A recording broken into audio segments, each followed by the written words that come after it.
2023-এ কৃষকদের আয়টা আমরা দ্বিগুণ করার জন্য, আপনারা আগেই জানেন 2015-16 বেস ইয়ার ধরে আমরা এগোচ্ছি। তো আমরা 2022-23-এ আমরা ইনকামটা বাড়িয়ে লক্ষ্যমাত্রা রেখেছি 13,590 টাকা। তো সেটা করতে গেলে আমাদের কিছু ডাইভার্সিফিকেশনের দরকার। সেই ডাইভার্সিফিকেশনের জন্য আমরা ভুট্টা, এটা মাস চাষে 6,000 টাকা, আর প্রতি হেক্টরে ব্ল্যাক গ্রামের জন্য আমরা 9,000 টাকা করে সাবসিডি দেওয়ার কথা আমরা পরিকল্পনা নিয়েছি এবং আমরা এটি চলছে। এখন ভুট্টা চাষ এবং মাসকলাই চাষ এটা স্টেটে ইতিমধ্যে শুরু হয়েছে। ঊনকোটি এবং ধলাই জেলাতে 50 হেক্টর এলাকাতে আমরা বেবি কর্ন আমরা উৎপাদন করেছি। এখানে ক্যান্ড বেবি কর্ন এবং প্যাকেটে করে বেবি কর্ন আমরা বিক্রি করছি।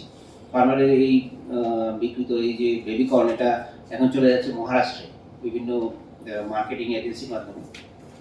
আমাদের ইন্টিগ্রেটেড ক্রপ ম্যানেজমেন্ট আমরা 20,000 হেক্টর এলাকাতে করেছি। বিশেষ করে আমন ধান যখন আমরা চাষ করলাম, তখন আমাদের এর আগে যে আউশ সিজন ছিল, ওখানে আমাদের লক্ষ্যমাত্রার তুলনায় কম প্রোডাকশন হওয়াতে আমরা এই পরিকল্পনা হাতে নিয়েছিলাম। আর 3,918 টাকা করে পানি প্রতি 627 টাকা, 3,918 টাকা পার হেক্টরে আমরা এদের আর্থিক সহায়তা দিয়েছি। আর রাজ্যে বাজেট থেকে প্রায় 7,83 লক্ষ টাকা এর জন্য খরচ হয়েছে। এটাকে আমরা বলেছি মুখ্যমন্ত্রী কৃষক সমৃদ্ধি উদ্যোগ। এর ফলে প্রোডাক্টিভিটি বাড়ার ফলে এখন আমরা যে প্রকিউরমেন্ট করব, আমার মনে হয় এটাতে আমাদের আগের তুলনায় আরো অনেক বেশি ফলন হয়েছে, ইতিমধ্যে ফলন হয়েছে এবং এটার প্রতিফলন করবে আমাদের প্রকিউরমেন্ট যেটা হবে সেটা। 2017-18 সালে রাজ্যে যেখানে আমাদের যে অর্গানিক ফার্মিং, এটার কাভারেজ ছিল মাত্র 2,000 হেক্টর, আর এখন সেটা বেড়ে দাঁড়িয়েছে 21,000 হেক্টরে। তো এটা খুব সিস্টেমেটিক্যালি হচ্ছে, ফেজ ওয়াইজ হচ্ছে আর কি। তো আমরা এখন থার্ড ফেজে আছি। রাজ্যে জৈব চাষের এলাকা 2017-18-তে মানে 18 তুলনায় যেটা এটা প্রায় 950% আমরা বৃদ্ধি করতে পেরেছি। এর মধ্যে বিশেষ করে সেন্টেড রাইস, জিঞ্জার, টার্মেরিক এবং পাইনাপেল এগুলি মানে প্রোডাকশন করা হচ্ছে এবং বাইরেও বিক্রি করা হচ্ছে। বিশেষ করে আনারস আমরা বিভিন্ন মার্কেটিং এজেন্সি সাহায্যে আমরা এটা বিক্রি করছি। এর মধ্যে আছে কলকাতার বিগ বাস্কেট, দিল্লির Mother Dairy, KCS quality inspection private limited, হায়দ্রাবাদের এগ্রো ইন্টারন্যাশনাল এয়ারপোর্ট, বিহারের জিতবন সাপ্লাই চেইন প্রাইভেট লিমিটেড, গুয়াহাটির আনজিবি গ্রিন ও রাজ্যের পরমেশ্বরী ফুড প্রাইভেট লিমিটেড। এছাড়াও সফল মাদার ডেয়ারি একটা সাবসিডিয়ারি সংস্থা, ওনারাই বিশেষ করে দিল্লিতে মার্কেটিংয়ের আমাদের ফার্মার প্রডিউসার অর্গানাইজেশনের কাছ থেকে সরাসরি রেজিস্ট্রেশনের মাধ্যমে এই পাইনাপেল। আজকে আমরা কৃষি এবং কৃষক কল্যাণ দপ্তরের পক্ষ থেকে এই প্রেস কনফারেন্সে রাজ্যের কৃষি ব্যবস্থার উন্নয়ন এবং সম্প্রসারণের জন্য রাজ্য সরকার যে সমস্ত ব্যবস্থাদি গ্রহণ করেছেন এ ব্যাপারে আমি প্রথমে শুরু করতে চাই যে বাজেটের যে অ্যালোকেশন, এটা আমাদের 2017-18 সালে 330,92,32,000 টাকা ছিল এবং 2018-19-এ তা বেড়ে দাঁড়ায় 508,03,40,000 টাকা। 2019-20-তে সেটি হয় 513,48,26,000 টাকা। 2020-21-এ বাজেট বরাদ্দ হয় 458,80,19,000 টাকা। 21-22-এ সেটি বেড়ে দাঁড়ায় 495,33,30,000 টাকা। আর 2022-23 এটা সর্বোচ্চ গত 4 বছরের তুলনায় বাজেট বরাদ্দ রাখা হয়েছে 605,64,05,000 টাকা। বর্তমানে এই অর্থ বছরে 22-23 অর্থ বছরে যে অ্যালোকেশন, সেটা যে বৃদ্ধি সেটা প্রায় 83% 17-18 তুলনায়। রাজ্য সরকারের অন্যান্য যে গৃহীত কর্মসূচিগুলি আছে, এর মধ্যে আমি প্রথমেই উল্লেখ করতে চাই যে আমাদের এখানে উন্নত মানের বীজ, বিশেষ করে হাইব্রিড এবং হাই ইল্ডিং ভ্যারাইটি আমরা ফার্মারদের কাছে বিতরণ করেছি। এটার মধ্যে ধানের যে বীজ আছে সেটা আমাদের এখানে রাজ্যেই সার্টিফাইড সিডস তৈরি করা হয়। তো আমরা 1 কেজি ধান উৎপাদন করতে যেখানে 30 টাকা খরচ হয়, সরকার সেখানে সাবসিডি দিয়ে সেটাকে 10 টাকায় রাজ্যের কৃষকদের মধ্যে বিতরণ করে। এটা আমাদের সার্টিফাইড সিড। এছাড়াও রাজ্য সরকার প্রতি বছর কৃষকদের জন্য ডাল, তৈলবীজ, কাউন জাতীয় শস্য ইত্যাদি বীজ প্রত্যেকটা আমরা প্রদান করে থাকি। অরুণগীতিনগরে যে আমাদের যে কৃষি গবেষণা কেন্দ্র আছে, এখানে আমরা বিভিন্ন জাতের যেগুলি খুব উচ্চ ফলনশীল শস্য এগুলি গ্রহণযোগ্যতা আমরা পরীক্ষা করি, উৎপাদন বৃদ্ধি করতে আমরা সাহায্য করি কৃষকদের, যেখানে মানে প্রোডাক্টিভিটি বেশি ওই ধরনের বীজকে আমরা রেকমেন্ড করি। এছাড়া 2020-21 ই টেন্ডারের মাধ্যমে বিভিন্ন পারচেজ কমিটির অনুমোদন ক্রমে আমরা হাইব্রিড ধান বীজ ক্রয় করেছি। তাতে দেখা গেছে 2014-15-তে 2017-18 সময় যেখানে প্রতি কেজি ধান গড়ে 360 টাকায় কিনতে হতো, ই টেন্ডার করার ফলে সেটা কমে দাঁড়ায় 170 টাকা 74 পয়সায়। এটা প্রায় আগের তুলনায় 111% কম। তো কৃষি দপ্তর বিভিন্ন স্তরে নির্বাচিত জনপ্রতিনিধির সঙ্গে আলোচনা করে প্রকৃত কৃষক নির্বাচন করে এই বীজ বিতরণ। রাসায়নিক সার বিশেষ করে ইউরিয়া, এসএসপি এবং এমওপি আমরা ডিস্ট্রিবিউট করি। এর মধ্যে সরকারের পক্ষ থেকে 75% বিতরণের ভার আমরা নিয়েছি, আর বাকিটা 25% প্রাইভেট ডিস্ট্রিবিউটরের মাধ্যমে হয়। আমরা মূলত ইউরিয়া সার যেটা কিনি, এটা ব্রহ্মপুত্র ভ্যালি ফার্টিলাইজার কর্পোরেশনের কাছ থেকে আমরা কিনি। এটা রাজ্য সরকারের নিয়ম অনুসারে এটা অ্যাডভান্স টাকা দিয়ে নিতে হয়। আপনারা জানেন এই যে বর্তমানে যে যুদ্ধ চলছে রাশিয়া এবং ইউক্রেন, এই যুদ্ধের ফলে আমাদের এখানে সারের অপ্রতুলতা দেখা দিয়েছে। তো এমওপি সার আমরা যেখানে 33 টাকা 80 পয়সা দরে মানে কিনছি, এখানে সরকারের সারের দামটা বাড়ায়নি, কিন্তু আমরা বরঞ্চ আরো সাবসিডি বাড়িয়ে দিয়েছি 16 টাকা 50 পয়সা, যাতে চাষাবাদের জন্য কোনো অসুবিধা না হয়, কৃষকদের উপর যাতে অতিরিক্ত বোঝা না বাড়ে, সেই জন্যই আমরা এই ব্যবস্থা করেছি। 2019-20 সালে কোভিড প্যান্ডেমিক যখন হয়েছিল, তখন রাজ্য সরকার কৃষকদের জন্য 49,000 মেট্রিক টন বিভিন্ন ধরনের সার আমরা ডিস্ট্রিবিউট করেছি। এই সময়ও আমাদের এখানে কোনো ঘাটতি ছিল না। রাজ্য সরকার এখনো বর্তমানে রাসায়নিক সারের যে স্টক আমাদের আছে, এখানে কোনো ঘাটতি নেই। আমরা যে সারের প্রয়োজন আছে সেটা আমরা সরবরাহ করতে পারছি কৃষকদের কাছে। রাজ্যে হেক্টর প্রতি রাসায়নিক সারের যে ব্যবহার 2015-16 থেকে 17-18 সালে এটা 58 কেজি পার হেক্টর ছিল 2015-16-তে, আর 18-19 থেকে 2021-22 আগের পিরিয়ডের তুলনায় এটা এখন 66 কেজি, প্রায় 14% এটা ইনক্রিজ করেছে। তার সঙ্গে আমরা দিয়েছি জৈব সার। লিকুইড বায়ো ফার্টিলাইজার যেটা আছে 2019-20 সাল থেকে আমরা এটা শুরু করেছি। এটার যে ভ্যালিডিটি এটা 1 বছর থাকে। তো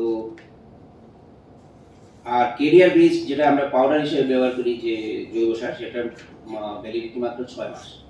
তো এটা অনেকটা ইকোনমিক এই জন্য যে লিকুইড বায়ো ফার্টিলাইজার যেটা আছে এটা ট্রান্সপোর্টেশন কম, পরিমাণে কম লাগে, অত্যন্ত কম। 1 কেজি যদি লিকুইড বায়ো ফার্টিলাইজার আমরা 236 টাকা 25 পয়সা দিয়ে কিনি, সেখানে এই মানে এফেক্টিভ সিমিলারলি এফেক্টিভ যে হবে এটা 12 কেজি কেরিয়ার বেস পাউডার মানে যদি বায়ো ফার্টিলাইজার আমরা দিই, এটার দাম পড়বে 720 টাকা। তো 720 টাকার জায়গায় আমরা মাত্র 236 টাকা খরচ করি আমরা এটা ম্যানেজ করতে পারবো।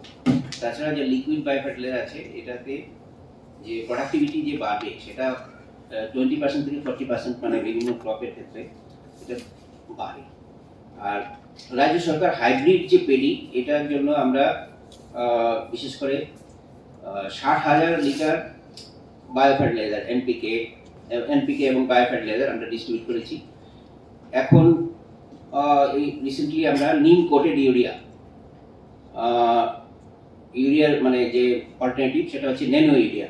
এটা একটা লিকুইড ফার্টিলাইজার, আমরা এটা এক্সপেরিমেন্টালি ফার্মারদের কাছে ডিস্ট্রিবিউশন করার জন্য আমরা লক্ষ্যমাত্রা নিয়েছি।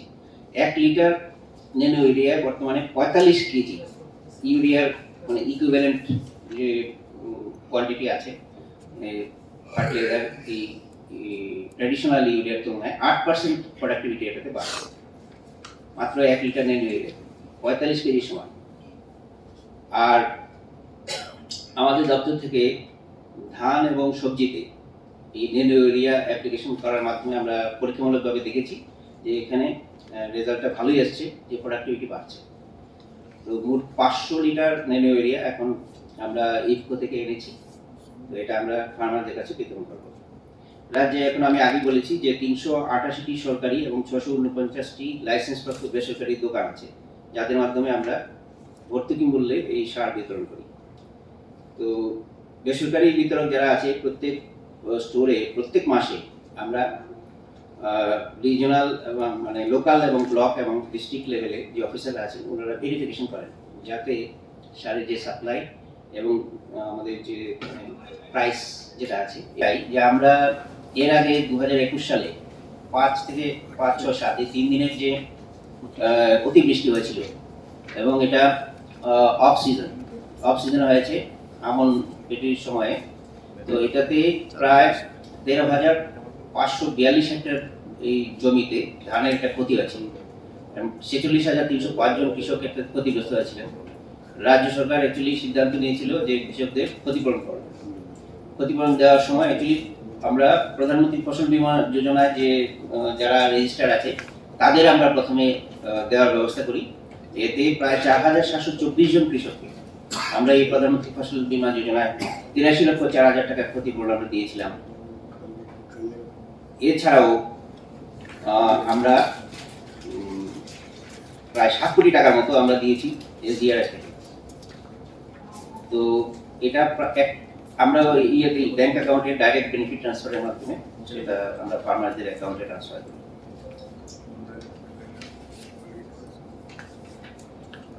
আমরা কৃষকদের এই রেইনফেড এরিয়াতে যেটা আছে এটা যে রেটটা যেটা আছে আমরা ক্ষতিগ্রস্ত ফার্মারে যখন দিই তখন এটাতে পরিমাণটা থাকে 6,800 টাকা পার হেক্টর, আর যেখানে ইরিগেটেড ল্যান্ড যেটা আছে এটা থেকে 13,500 টাকা। এসডিআরএফ এর কথা আমি বলছি অলরেডি যে এসডিআরএফ এবং এনডিআরএফ এইগুলি হচ্ছে ডিজাস্টার রিলিফ ফান্ড। তো এখান থেকে আমরা টাকা দিয়েছি, টাকাটা ছিল 7,04,54,000 টাকা। তো এটা 41,000 কৃষকের অ্যাকাউন্টে এটা সরাসরি ঢুকে যায়। গোমতীতে আমার মনে আছে একটা বিশেষ একটা অনুষ্ঠানের মাধ্যমে রাজ্যের মাননীয় মুখ্যমন্ত্রী ডক্টর প্রফেসর মানিক শাহ ডিজিটাল ইয়েতে ট্রানজ্যাকশনের মাধ্যমে এটা সমস্ত ফার্মারের অ্যাকাউন্টে সেই অর্থরাশি পাঠিয়ে দিয়েছে। আমাদের 58টা ব্লকে কৃষি মহকুমা যেটা আছে এটা আছে 37টি। তো আমরা পর্যায়ক্রমে পরিকল্পনার মাধ্যমে সমস্ত ব্লকে মিনিমাম একটি করে কৃষি মহকুমা একটা আমরা স্থাপন করব। তো এতে 38তম যে মহকুমা এটা আমরা ট্যাপানিয়া ব্লকে করেছি। As a part of women's empowerment আমরা এটাকে মহিলাদের দ্বারা পরিচালনা করার জন্য সমস্ত মানে কাজ যেটা হবে ওই ট্যাপানিয়া ব্লকে এটা সবটা মহিলাদের দ্বারা পরিচালিত হবে, এই ব্যবস্থা আমরা করেছি। আমাদের আরো যে ব্লকগুলি বাকি আছে এগুলি আমার পর্যায়ক্রমে আমরা ভবিষ্যতে এগুলি কভার করার চেষ্টা করব, যাতে প্রত্যেকটি ব্লকে একটি করে মহকুমা হয়। ইতিমধ্যে আমরা একটা হর্টিকালচার মহকুমা একটা করেছি চম্পুই হিলস, এটা 21 নভেম্বর 2022 তারিখে আমরা এটা ইনিগ্রেট করতে পেরেছি। এছাড়া গভর্নমেন্ট একটা সিদ্ধান্ত নিয়েছে যে 5টা নতুন এগ্রি সাব ডিভিশন এটা করবেন। এর মধ্যে আছে জুলাইবাড়ি, বিসিনগর, ওয়াংবাড়ি, নলছর এবং বামুটিয়া। এগুলিতে আমরা নতুন বাজার শেড, তারপর double storey building, stall, drainage, স্যানিটেশনের ব্যবস্থা এগুলি আমরা করেছি। এই বছরে আবার 18টা এবং রুরাল মার্কেটের জন্য আমরা RIDF আমরা কাজ হাতে নিয়েছি। আর NEC থেকেও আমরা যেমন 3টা মার্কেটে আমরা 14 কোটি টাকার প্রস্তাব পাঠিয়েছি। তো এটা অনুমতি পেলে আমরা এগুলি রূপায়ণ শুরু করব। তো 7টা মার্কেট নাম পোর্টাল যেটা আছে গভর্নমেন্ট অফ ইন্ডিয়ার করা, এই পোর্টালের মধ্যে আমরা অলরেডি লিঙ্ক আপ করেছি। তো ধীরে ধীরে আমরা সমস্ত FPM যেগুলি আছে 21টা FPM সবগুলি আমরা এটাতে লিঙ্ক আপ করবো।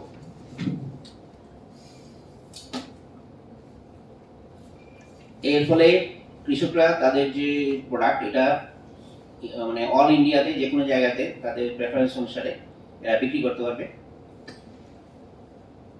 আমরা মানে এক্সটেনশনের পার্ট অফ এক্সটেনশন অ্যাক্টিভিটিস, কৃষকদের কাছে কৃষকদের প্রশিক্ষণ, এক্সিবিশন এবং নিউ টেকনোলজি, এগুলি যে মানে নিউ টেকনোলজি ব্যবহার করার জন্য প্রত্যেকটি কৃষি মহকুমায় আমরা একটা করে মানে প্রত্যেক কৃষি মহকুমায় লেটেস্ট ধরলে 38টা আছে কৃষি মহকুমা, প্রত্যেকটিতে একটি করে কৃষক বন্ধু কেন্দ্র আমরা করছি। এর মধ্যে 29টা ইতিমধ্যে চালু হয়ে গেছে, আর বাকি যে 9টা আছে সেটাও মানে খুব শীঘ্রই এটা শুরু হবে। আত্মা যে স্কিম আছে এখানে আমরা গত 4 বছরে 9158টি প্রদর্শনীমূলক চাষ ডেমনস্ট্রেশন ফার্মিং এটা, আর 225টি ফার্ম স্কুল, 65টি ফার্মার সায়েন্টিস্ট ডিসকাশন এবং মোট 12,229 জন কৃষককে আমরা ট্রেনিং দিয়েছি। বর্তমানে 2022-23-এ আমরা হাতে নিয়েছি, পরিকল্পনা অনুসারে কাজও চলছে। 10,150টা ডেমনস্ট্রেশন ফার্মিং, 116টা ফার্ম স্কুল, 16টা ফার্মার সায়েন্টিস্ট ডিসকাশন এবং 12,800 কৃষককে এই ট্রেনিং দেওয়া হবে। এবং এটার উদ্দেশ্য হচ্ছে যাতে কৃষকদের আয় বাড়িয়ে দ্বিগুণ বা তার অনেক বেশি করার জন্য ওনারা যাতে প্রয়োজনীয় স্টেপস নিতে পারেন ফার্মিংয়ের ক্ষেত্রে। 2016 সাল থেকে যে খারিফ মৌসুম থেকে ত্রিপুরা রাজ্যে প্রধানমন্ত্রী ফসল বীমা চালু হয়েছে। প্রধানমন্ত্রী ফসল বীমাতে আমি একটা জিনিস জানিয়ে দিতে চাই যে আগে কানি প্রতি কৃষকের যে প্রিমিয়াম সেটার পরিমাণ ছিল 220 টাকা। এখন আমরা কানি প্রতি 10 টাকা প্রিমিয়াম দিলেই কৃষক এটার আওতায় আসতে পারেন, এবং বাকি যে টাকাটা এই 220 টাকা থেকে 10 টাকা মাইনাস করলে যে 210 টাকা থাকে এই প্রিমিয়ামটা রাজ্য সরকার এটা ব্যয় করছে। 2020-21 এবং 21-22-এ এবং এই আমরা রাজ্য বাজেট থেকে টাকা দিয়েছি খারিফে। 2022-23-এ মোট 18 কোটি 35 লক্ষ টাকা টোটাল। 2020-21 থেকে 22-23 পর্যন্ত 18 কোটি 35 লক্ষ টাকা ইতিমধ্যে আমরা সাবসিডি দিয়েছি। ফসল বীমা যোজনায় মানে এর আগের গভর্নমেন্টের সময় যেখানে 23,454 জন ফার্মারকে এটার আওতায় অন্তর্ভুক্ত করা হয়েছিল, এই তুলনায় এই 4 বছরে গত 4.5 বছরে এই কৃষকরা বিভিন্ন সিজন মিলিয়ে, কৃষকের সংখ্যা এত বেশি হবে না আমি আগে বলে দিচ্ছি, 8,88,769 জন কৃষক বিভিন্ন সিজনে, একই ফার্মার হয়তো দুবারও অন্তর্ভুক্ত হতে পারে যদি সে খারিফ এবং রবি সিজনে দুবার করে যদি অন্তর্ভুক্ত হয়, তাহলে সেরকমভাবে ধরে প্রত্যেক বছরে একবার করে ধরা হবে, দুবার করে ধরা হতে পারে, একবার করেও ধরা হতে পারে। সেরকমভাবে আমরা হিসাব করলে 8,88,000 এই ফার্মার এর বিমার আওতায় এসেছে গত 4.5 বছর।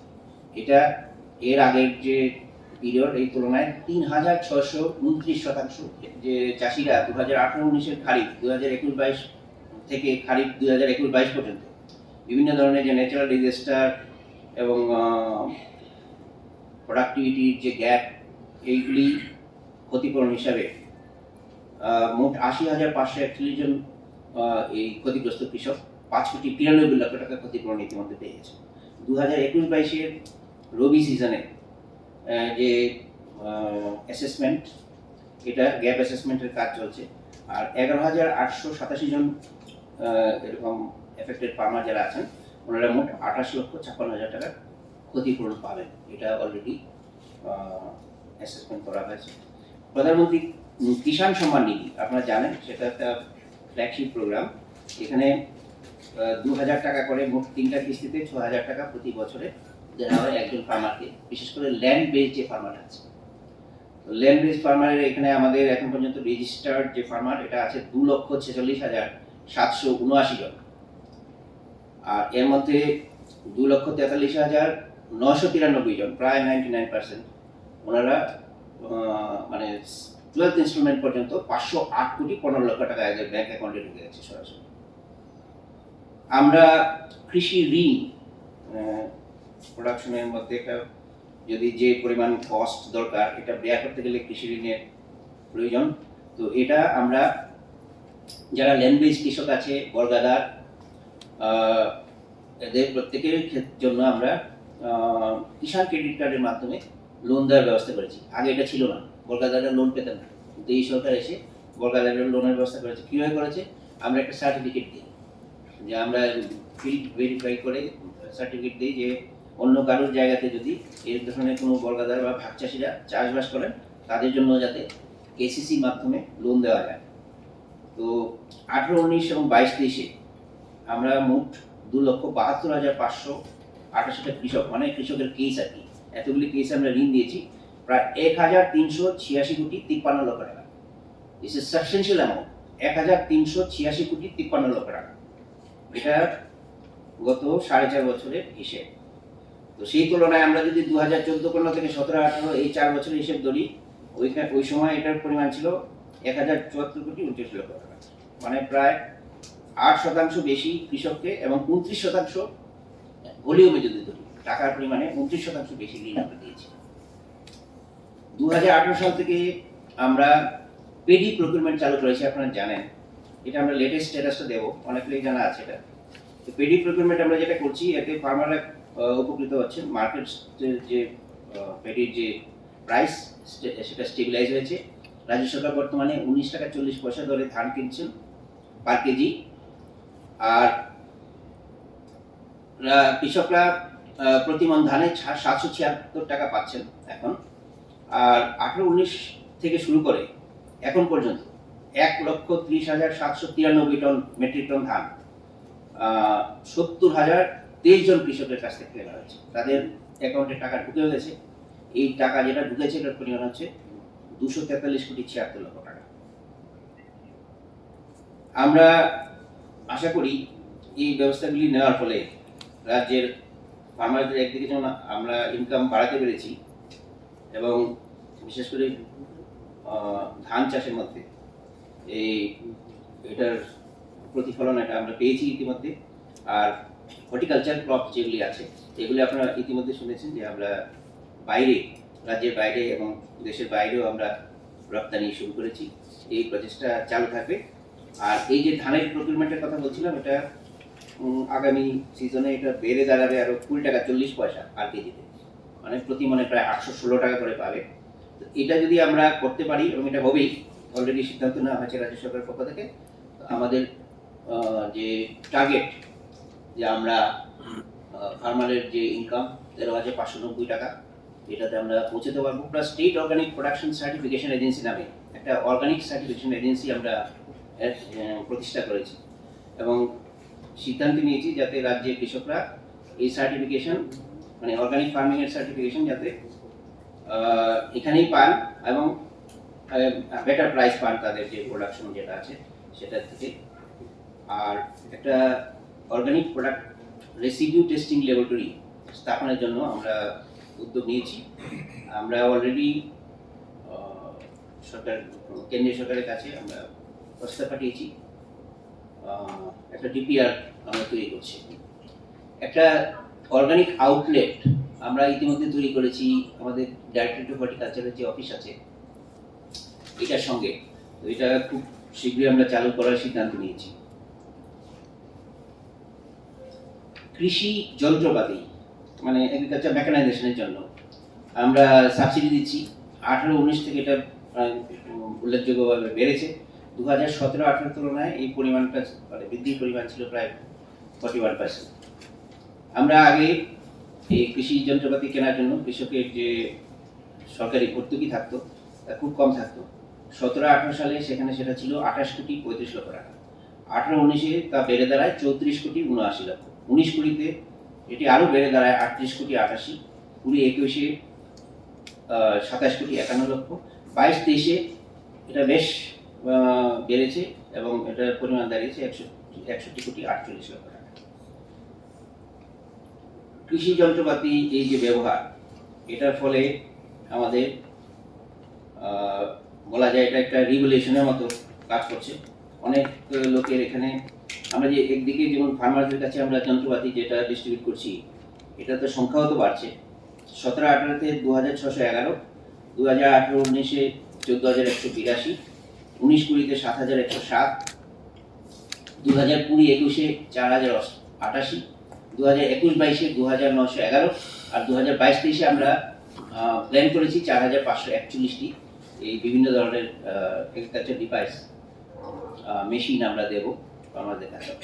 আর 336টা ফার্ম মেশিনারি ব্যাংক আমরা ইতিমধ্যে আমরা গঠন করেছি।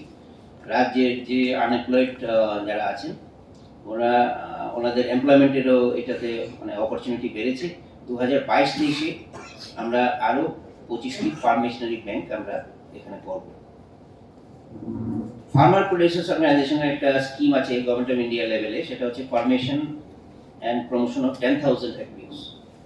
এটার আন্ডারে আমাদের 58টা ব্লকে, প্রত্যেকটি ব্লকে একটি করে এফপিও মিনিমাম আমাদের করার কথা।